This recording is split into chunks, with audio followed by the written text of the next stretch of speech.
Welcome into the Bobby Carpenter Show, and thank you for being with us here. Excited to have my guy Schlegs back. We are fully back in the throngs of Ohio State football, college football, NFL. It's all going on everywhere.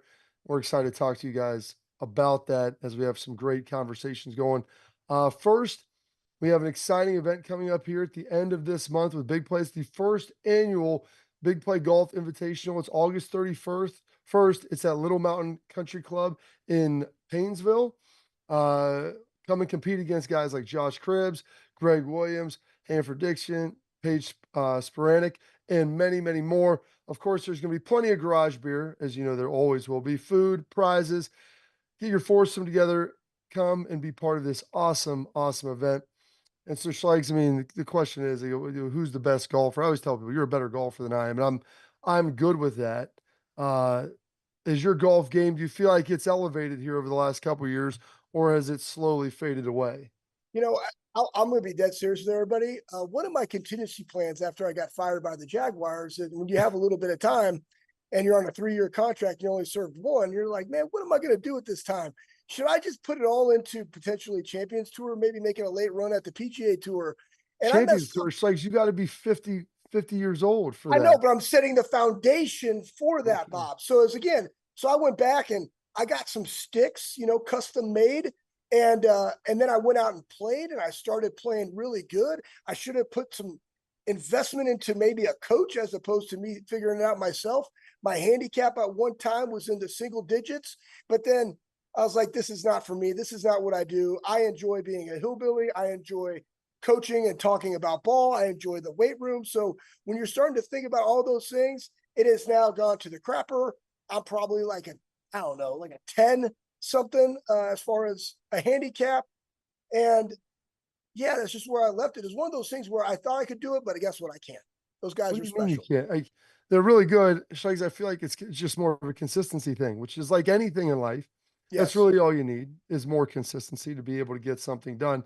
So that's exciting. I feel like you would be able to do that. And as we dive into consistency, Buckeyes are consistently going to be like on the field now as they started their practices Thursday, August 4th Yep. or 1st through the 4th. Fans were there.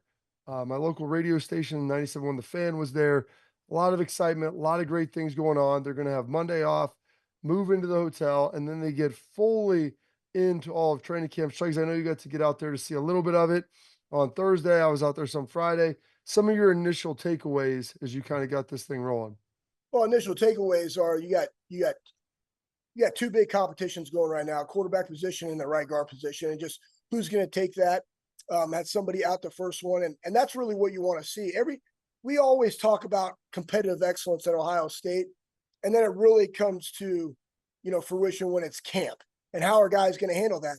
And honestly, when you take in consideration everything that you do from a strength and conditioning perspective and the volume that you're acquiring on the field before you go to camp, like there is no shape like football shape. It's just different. It's Yeah. just different. And then being able to go into camp, again, how it's set up, you go in and you have 4 or 5 days off. Then they come back because the season is long. You have the 12-team playoff, and you're going all the way into mid-January now, January 20th, I believe. That is a long, long season. So again, when they come back into camp, the acclimatization phase, but then how are guys handling the reps? How are the coaches handling the reps? I got to see some really good things about how they're splitting up one reps. And, I think it was Devin Brown and Will Howard going simultaneously, just working on handoffs. They're accumulating reps within that practice, trying to, condense that practice time because volume is the killer. So they could have great quality reps so they could get a really good, clear picture as to who they want at that position. But that's what early camp is all about. It's going into that first scrimmage and those competitions. And besides the quarterback and the guard, to me, it's the linebackers and how they're going to utilize a very, very deep linebacker room. And just watching that all unfold at practice. But I love the intensity. I love the pace that they were practicing. It shows that they're ready to go and they're all in. And it was just great to be out there, Bob. After That's pretty. watching you complete 20 half gassers on your and everybody's side nugget, this is the feat. I'm gonna brag on Bob a little bit. He is an abnormality. He is not normal. He's 41 years old. He ran 20 half gassers in 18 seconds with a 30-second break the entire single time. When we were in college, guys were crapping themselves doing this test, and now you're 41 and doing it with no problem. Very, very impressive. No problem isn't I think that might be a bit of an exaggeration. Like I was sore, and the rest of that day, Schlegs, I was walking around. It was my birthday, so I was trying to get some stuff done. I tried to lay down. I couldn't even really take a nap. I was kind of exhausted, but like wired at the same time. I had to coach, some youth football then that night. And as I'm walking around, like you can feel the quivering in your legs. And I was Yeah. like worried I was going to have a sudden onset cramp at any time. And I drank a ton of water. And the sad thing, it was like when I was younger, so like I used to be able to lean into that and, I could have a good time, relax. Like I didn't drink at all for 5 days leading into that, which I know sounds not like it's ridiculous, but for me, I usually have, some wine here and there. And, I leaned in. I didn't get a chance to maybe run as much as I was going into it. My back had been bothering me. And now I'm more worried about people talk about a hammy. I'm more worried about Achilles on one of those fast turns of like spinning around, popping. My calves start getting tight about 18.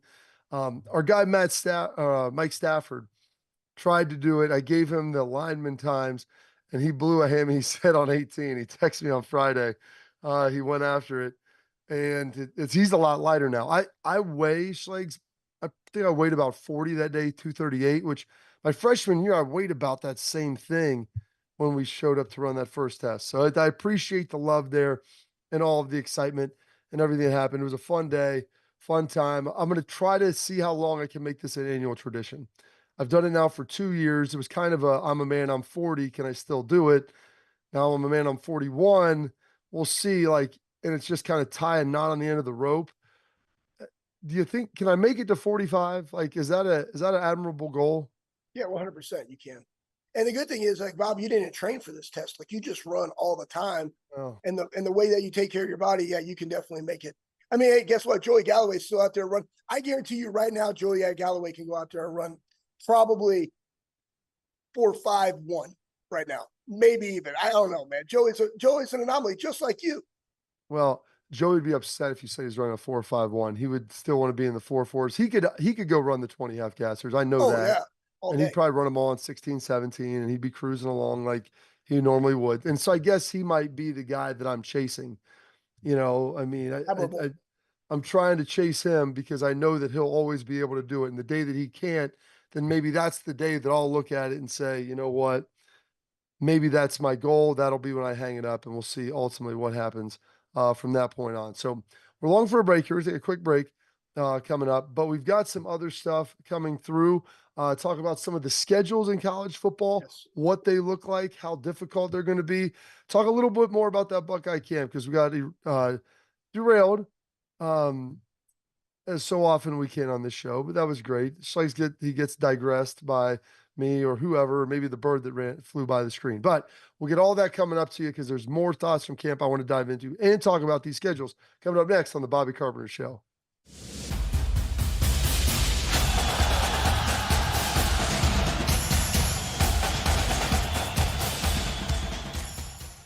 All right, welcome back into the Bobby Carpenter Show. And before we got sidetracked from talking about camp, Schlegs was talking about me running half gassers, doing a conditioning test. I want to tell you about my friends over at Affinity Whole Health and what they've been able to do. Affinity Whole Health, they offer personalized treatment plans to help you feel better, whether you're struggling with weight loss, low energy, low libido, poor sleep. They can help you with all of it.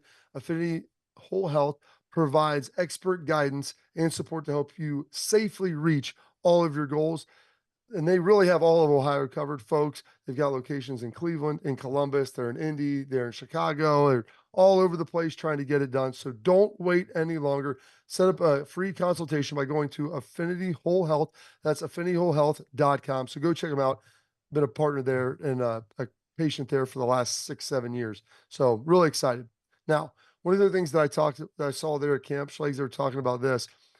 The one thing Ohio State really didn't have last year, and this is why you saw the emergence of Devin Brown, was the quarterback run game. And the quarterback run game gives you some easy answers to the test if you're the offensive coordinator. On a 3rd and 3 to 3rd and 5, having the quarterback run is going to limit what the defense can do. And it's going to always give you that option to have an extra blocker at the point of attack. And so if you have a quarterback who's athletic, who's fairly large, you have the ability to go pick that up, and it's going to change the math. And so Chip Kelly now, this year, you look at all the quarterbacks, and maybe some more than others, but the three older guys, you talk about Lincoln Keenholz, you talk about Devin Brown, you talk about Will Howard. All of those guys are big physical guys, and they're all really athletic. And they have different strengths and weaknesses. But I heard this, and I didn't get a chance to see all of Saturday's practice. I was out there Thursday, Friday, but the buzz is this, this third and short, like kind of sweet boot that Will Howard was able to rip off like a 65, 70-yard, someone said 80-yard run. I don't know if he's pulling away on the defense like that, but I know he has the athleticism and the wiggle and good short range speed. So you would Yeah. probably agree with that. Maybe not. He's not out there probably running a 4.40, maybe not even a 4.5, but the guy can burst. He's got good agility. And he's big and can run through tackles. And so seeing that and like hearing that, I think that excites me. It should excite Buckeye Nation. I guarantee you it's exciting Chip Kelly for thinking of, hey, I always now have this in my back pocket because I know I'm going to have a guy out there, whoever we name the starting quarterback, that is going to be able to have a run element, and that's going to help this offense immensely. Yes, that's the hardest thing when you're a defense is accounting for the quarterback position because of all the other threats that you have on the field at Ohio State. And you go look at what Chip Kelly did at UCLA, ripping off over 200 yards a game, rushing the football. And now you got Q and you got Trevion and you got potentially that quarterback that can do that along with, everything else that's in there and Emeka and Caleb, even if you want to throw him in the mix. And let's not forget like the number 3 and 4 guy, right? Yeah. And Sam Williams-Dixon and, James People. I mean, like those are dudes too, and they're freshmen, right? So you have a lot of guys. And again, I look at it, I'm already thinking with that depth and what Chip did at UCLA, like, man, we're going to rip off 300. And to me, Will is very similar to a JT Barrett in this regard. He is going to go get you the really physical yards, right? And I remember last year we're just talking about, and people even talked about CJ Stroud just being able to move the chains. And this goes back into football. CJ is an absolute freak, but sometimes in college, you just got to be able to go move the chains. And when you have a guy like that and the presence like that, also a guy that's already won a conference title when he was at Kansas State, he understands that it's about another set of downs and do whatever I got to go do that. So I think he adds that element to that. And we saw in the spring game where they had both Keyshawn and Trevion in the backfield together, right? So like, guys, it's going to be very, very interesting, very, very fun to watch. It's going to get frothy. So we'll keep giving you updates as they move along here. Like I said, Monday should be an off day, move-in day, and then really get physical. The pads will be on, the pads will be popping. And I know Ryan, talked to him on our radio show on Friday. He was really excited to kind of see where this team could go. And he's like, you don't really know until they get the pads on, but excited to see how they mix it up front. Chris Lowe, get into schedule talk now. Of ESPN put together an article about the toughest and easiest and kind of quirkiest schedules in college football for this upcoming season, Schlegs. Toughest Power 4 schedule. And I almost feel bad. People have talked about this with Billy Napier.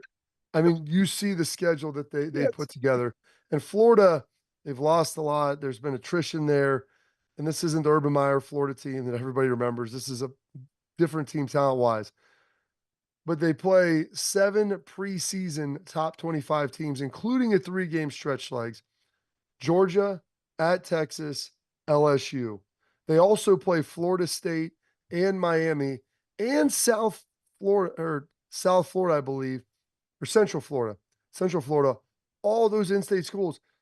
There's a chance that they could maybe go 0-3 in the Sunshine State, let alone what's going to potentially happen in the SEC. Yeah, honestly, you can't feel bad for anybody in the profession, but going on year 3 and then having let go of some staff previously, brought somebody in, then they left and went to BC. And it's like you're just having some turnover. And then you get this schedule and you've lost some guys in the portal. And now you have to face this with your job on the line. That's what I like to call bumpy with a capital B, all caps, exclamation point. That's tough. Yeah, it's going to be a rough one. Easiest non-conference schedule, or actually easiest Power 4 schedule, rather. And this is someplace close to your home. And this is the dark horse I have for the ACC. And I looked at their schedule. I'm thinking, man, all they've wanted to do is be part of the dance. And you know what? They said they went full walk-on status. Like, hey, hold my beer. I'm just going to go. You don't even have to pay us. and that's SMU. They only face one preseason top 25 team. That's Florida State at home. They play them the week after they play TCU for the Iron Skillet. Now, they don't have the biggest home stadium that you're going to see. I think it's only 30,000 or so, Yeah. 35,000. But I have to imagine that's going to be a raucous environment. And if they somehow win that game, Schlegs, I can't imagine how they don't make it to the ACC championship. Well, I mean, you're coming off a year where I think it was, let's see, they won the AAC last year, Yeah. right, in the second year. So, I mean, they have some momentum, but again, it's the ACC now, and you got Florida State at home, and it sets up well for them against other competition. But at the end of the day, you're now in ACC, and it's going to – the hardest thing about teams that are coming from an AAC type deal or the Mountain West Conference going to the Big 12 or whatever have you is the depth. Yeah. Right. It's the season duration and the depth of those positions because, you know, the Clemsons of the world, the Ohio States of the world, those ones that they're facing, they got depth. SMU doesn't necessarily have that depth. They have to develop guys. So when you look at like what are they going to be able to do at the end of the season, 100% is predicated upon injuries. I remember back in the day, Boise State when they made on that run, in Utah when Urban Meyer was there and they went on that run. Why? Everybody was healthy. Those type of teams, they have to remain healthy through the season if they're going to try to do some damage in the college football playoff. Absolutely. Just like you said, like you can't afford to lose a top line player. At a bigger school, yeah, we talked about the depth in the Ohio State running back room, the receiver room, all those smaller schools don't have that. And that's when you level up. It takes a couple of years usually to get there. But if you stay healthy, it works out. Quickly here, toughest non-conference for the Power Four, USC. They play both LSU and Notre Dame. Both of those schools ranked top 15.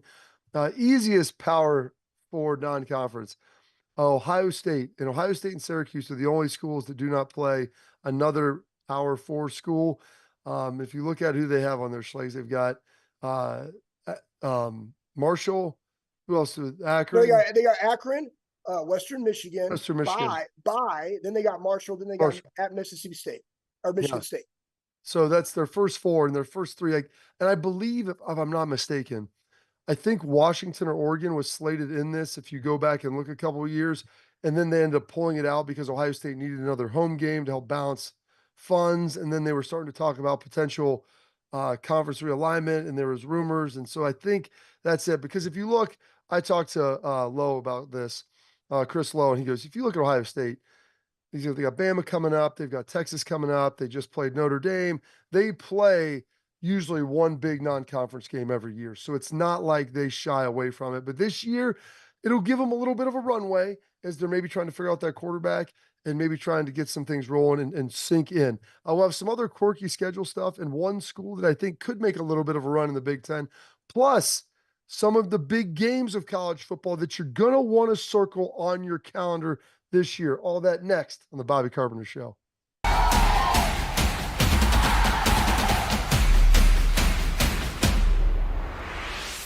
Welcome back into the program. Thank you for watching. If you're watching on Bally's, we appreciate it. We love you. Always continue to keep getting interaction at Bobby Carp Show on Twitter. You can find us on Facebook. If you're watching on YouTube, please like, subscribe, leave comments. We love all the interactions. Going to keep it rolling here. We're going to go to a daily show here coming up soon as well to get you more content, as always, during the season. Some other quick scheduling quirks. Rutgers, Schlegs. Yeah. You look at last year, they played in a lot of big games, played a lot of teams really tough. They beat Miami, Florida in a bowl game.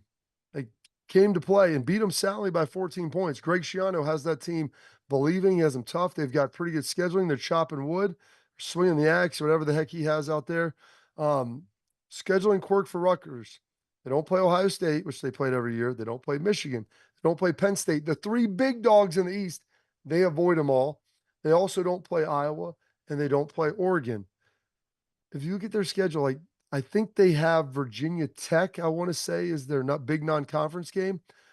They have a potential to maybe win 8 games, maybe even 9, which would be massive for a school that really hasn't been relevant since Greg Schiano left the first time. Yeah, it's not playing those 5 in an expanded Big Ten is pretty crazy. And the fact that you have 8 guys returning on defense, the running back is back. You know, if they can not turn over the ball, play great defense like they had, and have some ball control, and of course, Greg Schiano in big games, he's going to do whatever it takes to win. They got a chance to, make some waves in the Big Ten this year, which is absolutely crazy coming out of Jersey. Oh yeah, wild. Other scheduling: UCLA, they got a tough 3 game stretch. LSU, Oregon, Penn State. One other interesting thing: LSU this year, they said they're trying to take over the Big Ten West. They play both USC and UCLA, and they play South Alabama. So Schlegs, you could even say they're trying to dominate all of LA, both Los Angeles and Lower Alabama, with everything they've got going on for the Bayou Bengals. And Yeah, then Cal, who is in the ACC now, under, crazy. which makes no sense at all, is going to travel over 12,000 miles for their 5 road games. So a lot of back and forth trips, a coast to coast conference. But Bill Connolly made a list of some of the best college football games coming up this year. And of course, Ohio State's making the list 3 times. You would think the game is always going to be on there. Yep. And we'll see kind of what happens there because there's some news that came out of Ann Arbor this week with some of the penalties now, which finally have been adjudicated since last year. But you also have Penn State and you are at Oregon going out to Autzen. Um, which of those 3 games, Schlegs, are you most looking forward to? Well, I mean, Outside, I'll, okay, take I'm Ohio taking the State, team up. Michigan out of it. I'm taking that one out of it. Team up Uh, north out. I I'm excited for this Oregon game at Oregon. It's earlier in the season and it's good versus good, and I like what Oh, is Lansing the has good done. versus evil? No, but it's just good versus like good on good, Yeah. like in the matchup games. And we talk about all the time. Sonny Styles talked about on the show last week, I think it was, or 2 weeks ago. I forget. My mind's going crazy, but you got to win your one-on-ones, and at matchup games, details matters, and that really is the first matchup game of the season for us and where we stand because we talked about their schedule. You go through a really hard camp because you have a lot of good battles going on. You play Akron, Western Michigan, whatever. Bye week, Marshall, Michigan State, boom, Oregon. So it's like, and then you have a bye. Then I think it's Nebraska. Then you go into the meat of it, right? So I like the way our schedule's set up, and I'm anxious to see good versus good matchup ball in a hostile environment to start the season. Because where that goes, like that kind of lifts you up for the rest of the year, and everything that everybody, all the players have been saying about the program, and everything that we've been saying about the program, really kind of comes out and is evident in that game on the road in that type of environment. That kind of sets you up for the rest of the year. So that's why I'm excited about that one the most. Could even be setting you up for a rematch because there's potential for both of those teams to play For sure. again. Big Ten will take the top 2 teams. You almost think would it be better to win the second and lose the first if you're playing twice? Really hard to beat a team 2 times in a row. Or is there any concern? We talk about how big these games are. Oregon being that first big game, I think week 5 or 6. And you mentioned the schedule leading into it. Not the most difficult by any stretch. They should be healthy. They should be in a flow, be in a rhythm, have a lot of confidence, but they probably won't have been tested yet. And then you're going into a situation like that. Is there any concern that you may be going from like a level 1 or 2 to a level 8 or 9, 10 situation and making that jump to try to get that done? I think you could have that when you have a younger team, but with a veteran team who's already been in those type of games and understand everything that's at stake, the only thing that you would be concerned of is playing tight. That's it. But they've already been there and done that. And it's like, man, just let it loose, guys. Like, what are we talking about? You're prepared, you're ready to go. Then just go cut it loose, enjoy it, right? Like when you come back for a senior year, like we did, Bob, like you and AJ had opportunities to go, you come back, you just let it rip, man. We're here for one reason. And so this is the game. Like, let's go freaking do it, right? And then we'll figure out the next week. But that's what I'm excited about. You would have those reservations if it was a younger team, but this being a veteran team, I don't have. Yeah, I like that. And I'm glad that that's where you went with it because that's what I would have echoed as well. I mean, confidence comes in the knowledge of your preparation and knowing that you're ready to go. And these guys have been in big environments. You look at the defense, a lot of veteran guys are back. Same thing on the offense. You have a quarterback, possibly a Will Howard, assuming he becomes a starter, who's played a ton of football. He's 23 years old, been in big time environments. Like, I think you're feeling pretty good about the situation and ultimately how that looks. At Penn State, which could be bumpy this year, Yeah. it's going to be a noon game, so it won't be a wide out, which, it's a hostile and tough environment. But it's like you've been there as a player and as a coach. It's one of the best environments ever. It's one of the hazards, I guess, or one of the negative externalities of the Fox taking over and big noon because they want to put the premier game at noon, and I get it. Man, you just feel like you lose a little bit of that energy. And like as a fan watching it, you can feel it just pouring through your television set, even when you're sitting there in your living room. Guys, one of my favorite games of all time. We happened to lose that game. I still think about it. Bob, they had 170 yards total offense in the freaking game. We 3-9 the I entire love that you second half. always have all I the have the numbers. Nuggets. I have those are the two games, right? Like Texas in that game bother me still to this day. And in that environment, again, I'm 43 years old. I still get chills because I just remember walking through the tunnel and people shaking on the fence when we had to come from that little crappy locker room and we're walking through there. And it literally is like you're the gladiator, from the movie coming out, and like there's just gonna be like a tigers or whatever, and and then or whatever, and you're going, and it's just you and your teammates.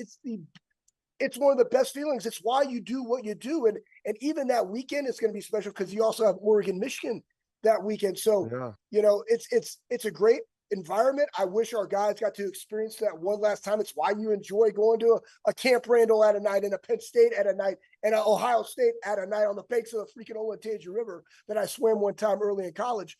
But I mean, these are life experiences that I wish they were able to have this year. Schlegs, remember this. And this might be why you said that. Then whatever comes out of that tunnel, we have a better chance of survival if we stick together. All right. Lock your shields, stay as one. That's right. We're gonna head around college football next. NCAA finally getting something done. Will it matter? Will it stick? Find out here on the Bobby Carpenter Show.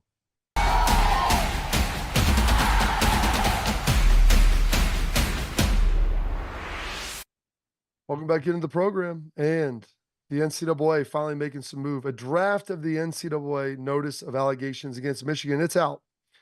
Schroeder was listed in it for deleting 52 text messages with Connor Stallions. Moore is a repeat offender since he also broke recruiting rules during COVID-19 during the dead period. They talked about him potentially getting a show cause penalty. They confirmed, Schlegs, as if there was any doubt at this point, that it was Connor Stallions on the Central Michigan sidelines, which all I told people, they're like, well, we're not sure it's him. I go, if it wasn't him, they would produce who it was. It's an easy solution. Like, and they couldn't provide, no, like it could be this guy. And someone goes, no. Here's that guy in this picture. He's wearing something different. He was on the sideline, but that wasn't him. Listen, here, it's tough, right? Like we're going into the season. We had to talk about this stuff because we got to talk about it, but it just kind of takes away from the fact of like everything that's going on. I wish they were able to handle it last year, and it continues to ooze its way into 2024 and everything that it's supposed to be. But the reality is this: it was him. We already know that. They've already had other offenses. We just got Kentucky that I'm sure you're going to talk about. And here's the thing: the NCAA takes time. It's a process. They're talking about things in 2021 that are now coming to fruition in 2024 for a university, right? It just takes time. You got to deal with it from our perspective. But at the end of the day, for those players that are up there and for players within the program that are hearing about it, it's just white noise, man. Like every day as a player, right? As a fan, we can talk about it. As a player, you just got to get out there and go do your job. Yeah. I mean, I get it. And this has no impact on it. Like they said, they're not going to strip the national championship, and they probably shouldn't. They won the games at the end of the year, and they had probably gotten information earlier, but they were, give them credit. They were able to go out there and beat Alabama. They were able to go out there and beat Washington. Yep, they did. I mean, Jim Harbaugh's not there anymore. I don't know how much people care nationally about this. I'm just curious of what they're going to end up doing to Sherrone Moore, since he is the current head coach. Like Jim Harbaugh's gone, you can't do anything against him. But what happens with Moore and how that ultimately slides out? But I'll tell you this: I don't think the people of Michigan care. They got their championship. It's the first one they've had in a long time, and they feel good about it. And so, you know what? Like, charge it to winning, Bob. That's what they did. Charge it to winning. That is one of the most impressive lines. Hey, you know what? We're going to charge it to winning. And we're going to move on, because there's another one that I found that, the Kentucky is going under probation. NCAA found that Kentucky had 11 football players that were paid for work they didn't do back in 2021, 2022. Kentucky and NCAA reached an agreement that they'd be on probation for 2 years, had to pay a fine, vacate records of any of the games where the ineligible players played, yada, yada, yada. this like to me is ridiculous because first of all, it sounds like something that happened in like 1990 or 1980, but also the fact that guys are being allowed to be paid now for NIL, and so they're going back and looking at this. I understand, but it'd have been one thing if that Kentucky team like won a national championship. They did not. They were a good squad. You know, Mark Stoops has it rolling down there. But to me, I just don't understand the point of going back and trying to figure this stuff out when we're in a full NIL era now. Yeah, and it goes back to the Michigan thing of what you're saying, to where they're still hashing that out and what is those ramifications going to look like, and they're not going to take that. And then I go back to our coach Bob, and you go look at guys were selling things of which that were their own, right? Before he got let go, they were their own possessions that they traded in exchange or sold for services. Yeah. And yet they were suspended, and those guys lost games. Trust lost games. Ultimately, his job. Now, of course, you and I obviously love him. But it's like, so there's that context. There's the Ohio State one from Tressel in 2010 season. And then there's the Michigan one. It's like, they're all the same, but they're all different. And you just don't know what to make of it. They're picking and choosing what they want to do as opposed to having a standard. It's why college football needs to be governed by one body. And it needs to be, again, going back to whether it's 64 teams or 70 teams or whatever the case may be. And that body runs football. And here's the rules, black and white. You violate them, here are the consequences. That's what they have in the NFL, and they get fined severely if you break those policies. That's what it has to come to. It is, and they need to get it done in a more timely manner. That's the problem. This stuff taking forever to get to. By the time you get to it, it's like you're trying to punish your kid when they're 16 for something they did when they were 14. Go ahead. Think about this, man. 2012, we're undefeated. Guess what? Can't go to the national championship game. Alabama got to beat the dog breaks off of Notre Dame in that game. If we went to that game, we beat Notre Dame. Oh, same thing. It took them all that time, and then we get to the season. Oh, you can't play, right? Because remember, we went to the Gator Bowl. We were 6-7 and 11. Yeah. Right. We'd have gladly not gone to the Gator Bowl. We'd have rather gone to the national championship game in 2012. So absolutely. Again, it's just terrible. It is. It's awful, and that's the way it's been working, though. But coming up next, we got our favorite segment of the week, brought to you by Garage Beer. It's Tailgate Talk, where we answer your questions about college football and the Buckeyes. Coming up next.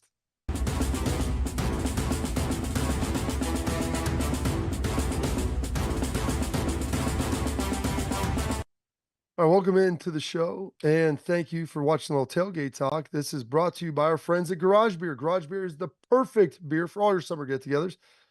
Cookout, Garage Beer, family reunion, Garage Beer, doing yard work, Garage Beer, cruising around on the Ohio River like I did this weekend, and definitely had some Garage Beer and some Garage Beer lime. It's exotic. So go buy some Garage Beer. It's beer-flavored beer. All right, Schlegs, some questions firing at you. Someone fire in and ask, is J.J. Smith out there the first snap of the Ohio State offense?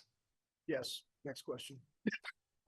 Guys, listen. I mean, he's got to earn it, but I mean, when you he's earned a lot of it already. He's our guys. Listen, man. Like they had a bike stick tournament and stuff. JJ just wins. He doesn't. Again, remember this: leadership has no age. Playing time has no age. You got to be a senior to play at Ohio State.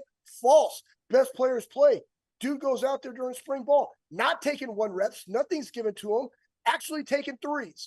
Earned it. Went to the seconds. Got a little bit of dabble in the first. Boom. Now he's running with the 1s. Comes out to camp. Off season, winter conditioning, all that stuff. Summer conditioning. Wins everything.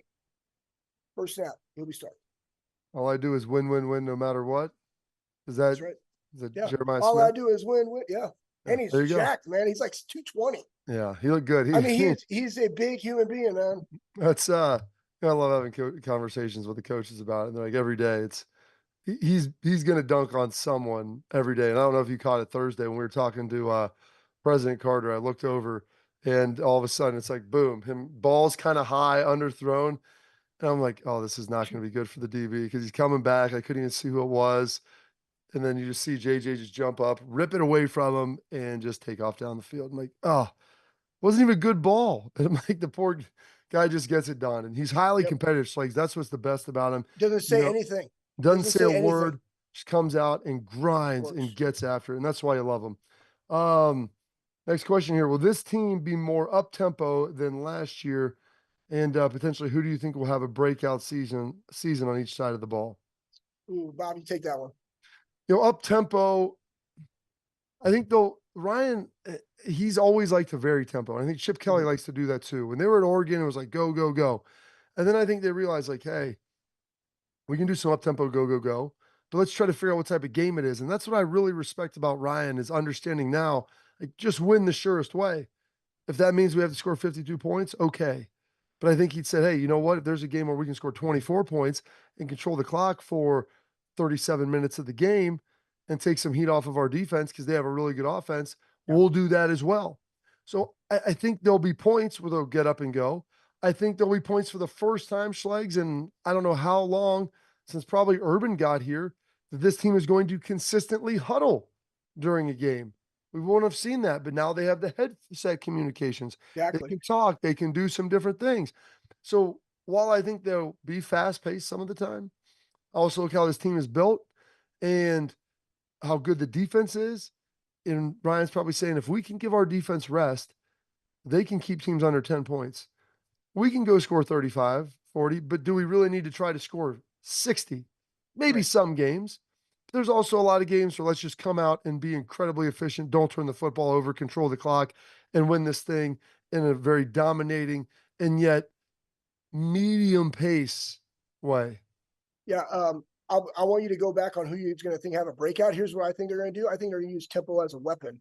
I think Mm. when they feel that they got them on their heels and they have the right personnel for a mismatch against their personnel, they're going to freaking go. I think when somebody makes a substitution or it's a down and distance or exactly what you're talking about, Bob, we don't need to go right now, but we can go do this and get the personnel that we want. Then we'll huddle up because the microphone changes the dynamics of the game in college football. They're already working on that, but I think they want to use tempo as a weapon. I guarantee you, if you haven't heard it, you'll hear Ryan Day talk about that. Same thing with Chip Kelly. And as far as like breaking out, we How we about Jermaine on yeah, defense? Jermaine Matthews. I think he's going to be a guy. I think that people know Ty Leak. I think Ty Hamilton stopping the run. It could be somebody that we haven't said a lot about because Ty Leak's going to get a lot of those looks. I think Jermaine's a dog, man, and he could play a lot of different things. He could play corner. He could play nickel. He's going to do a lot of varying things. The hardest thing about picking somebody that's going to break out is that all these guys are really freaking good and we already know them. So it's like, who are you breaking out that you already are talking about, right? Who are you thinking? You thinking Jermaine? Like I was thinking Jermaine Matthews because he's someone that's probably a little more under the radar. You know, you're looking at Denzel Burke, you're looking at IGB, you got Jordan Hancock. I think he's that next guy. He's probably the third outside corner. And I think he's going to get a lot of run. And like you said, Schlegs, you can move him around. And he's physical, he's tough, he plays with an edge, he plays with a chip. You love to see that. So I think I'm kind of leaning towards him. I think we could see it. We're going to see a lot of CJ Hicks this year. I think, which is a good thing. People have been clamoring him for a long time. He's an Yep. Ohio guy, Kettering Alter, athletic linebacker. You know, he's made a bunch of strides, has to continue to work. There's still some things he can clean up. He was on the show a couple weeks ago, incredibly humble and phenomenal young man. Offensively, like you say, Jeremiah Smith, he's never played in a game, but everybody already knows him. You know, I think I'll look at the tight end room, and I think the combination of like G Scott and Will Kazmarek, and even Jelani Thornton. We'll Jelani. see. We'll see how Jelani has to make some strides. Like he's incredibly talented. And he's flashy, consistency. That's what he's got. But I think that room in general is kind of being undersold. Could be able to come out of there and get some things done. I agree. So, I agree. yeah. So we'll be able to get that done. All right. That was our tailgate talk brought to you by Garage Beer. It's beer flavored beer, folks. It's tremendous. And I got some over my left shoulder there, if you can kind of peek in and see it. Time for our closing segments. We got Hall of Fame inductions here. Jim Harbaugh saying some Jim Harbaugh things, some interesting stuff. The Olympics looks like we have a new fastest man in the world. All coming at you here on the Bobby Carpenter Show.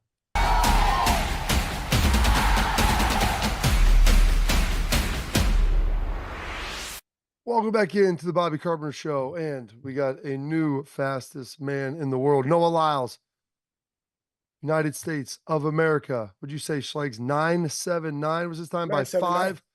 500ths of a second is able to get that done, bringing that title back to America. You feel good about it. I know we're excited about it. You know, it's been a little bit of up and down Olympics. Some people underperforming in the pool, some people performing like Katie Ledecky winning the 800 for the fourth time in a row, 16 years Schlegs of dominance. It just think about that, to be at the top of your game. Noah Lyles now getting it done. The Olympics are kind of wrapping up here. Yeah, very, very exciting. And we've had a ton of medals in the United States, but maybe not that quantity of gold that we're used to, but it's starting to maybe turn a little bit here for the old US of A. We have Hunter Armstrong, Buckeye, won on the 4x100 meter freestyle, Yep.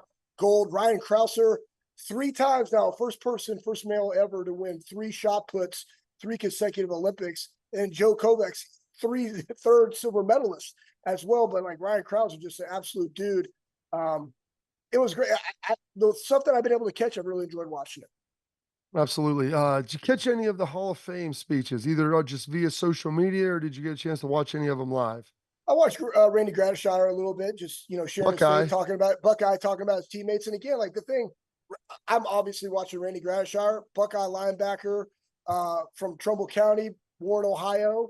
And it was funny because then I started looking him up because we'd met him like in passing, Yeah. he played for the Denver. Orange Crush, right? Denver. But he was 6th in the Heisman voting Yeah. in 1973. But then you look at who it was. John Hicks was runner up. Like we know Yeah. John from Easy Living. I remember having a conversation with John, but Archie was in his sophomore year and he was 5th, right? So again, just like tremendous, just another Ohio product going to the Hall of Fame. Pretty cool.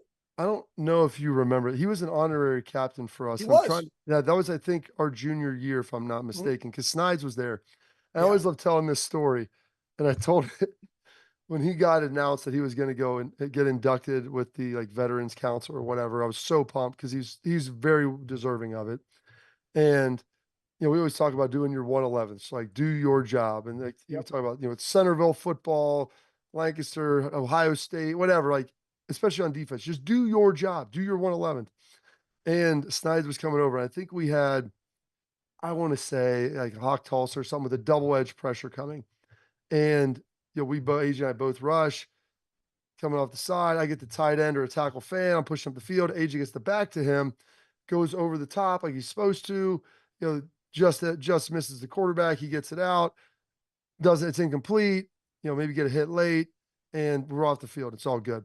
Come over to the sideline on the bench, and we're talking. And we sit down, and Randy spins around. And he looks over at AJ. He goes, "Hey, did you have contain on that blitz?" And he was like, "Yeah, I did." He goes, "Come underneath, make the play, be the hero." And Snides is like behind. He's like, "No." Like he waits. He's like, "No, don't do that." I'm like, this guy's like the best linebacker in the conversation in Ohio State history. Okay, Yeah. like him, Facts. Kuzno, Pepper Johnson, Katzenmoyer, Spiel. Like he's right in there. He's a Hall of Famer. Like Yep. I feel like I should be listening to this guy. He's telling you to go be the guy, be the man, make the play. Yeah, I love it. Hey, and guess what? When you gotta listen, I'm sure there are times where AJ was like, "Bump it," right? Like that's what he would do, and you did too. And again, that goes into how do you know like what's to come, right? Like your preparation allows you to go be the hero and make that split-second decision. But it's awesome in the moment hearing it from that guy when your coach is like, "Be one of 11." Absolutely. And I'm like, because here's the thing. I told Beam, like, it sounds good. You come underneath, hit somebody else. There might be a free rusher, and then the quarterback's able to get outside. Like, just do your job. Do it as well as you can, execute it at an incredibly high level, but just do your 111. It's like, so come Man. underneath, make the play, be the hero, Randy Gradishar. And it'll forever be burned into my mind as I watched him up there. I thought, this guy did it his own way. He loved to do it, and that's fantastic. Well, that's all the time we have for you today. We're excited, folks. We're going to keep you up to date as we hammer through training camp right here on the Bobby Carpenter Show.